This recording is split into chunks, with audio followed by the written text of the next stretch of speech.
வணக்கம். நான் DA Atin team C group இருந்து வரைக்கிறேன். நான் பெல்ஃபிட் மீட்டருக்கு மேல்நிலைப் பள்ளியில் 8ஆம் வகுப்பு படிக்கிறேன். நான் இப்பொழுது கேழ்வரகு இட்லி செய்ய போகிறேன். வாருங்கள் அனைவரும் கேழ்வரகு இட்லி எப்படி செய்வது என்று பார்க்கலாம். இதோட இன்கிரீடியன்ஸ் இப்போ பார்க்கலாம்.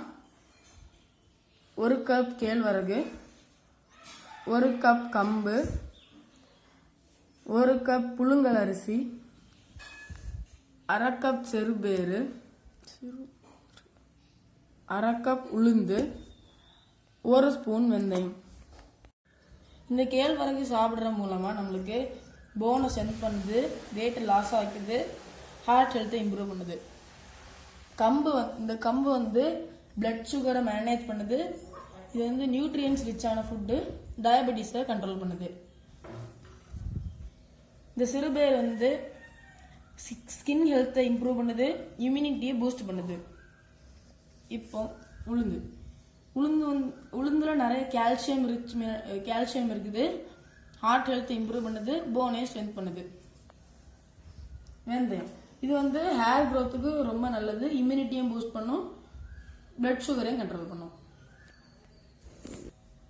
இது எல்லாத்தையும் நல்லா வாஷ் பண்ணி 6 மணி நேரம் வரைக்கும் இதை தண்ணியில் ஊற வச்சுட்டு இதை கிரைண்ட் பண்ணணும். கிரைண்ட் பண்ணிட்டு இதை உப்பு சேர்த்து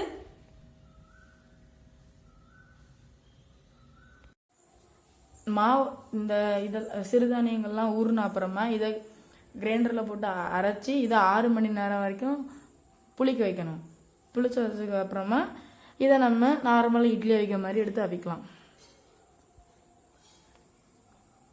இது நம்ம சாப்பிட்றதுனால என்னெல்லாம் நல்லது இருக்குன்னா, சுகரை மேனேஜ் பண்ணுது, பிளட் சுகரை மேனேஜ் பண்ணுது, டயபெட்டிஸ் மேனேஜ் பண்ணுது, போன் ஸ்ட்ராங் பண்ணுது, இம்யூனிட்டியை பூஸ்ட் பண்ணுது. இப்படி இதில் நிறைய நியூட்ரியன்ஸ் நல்ல குணங்கள்லாம் இருக்குது. இதில்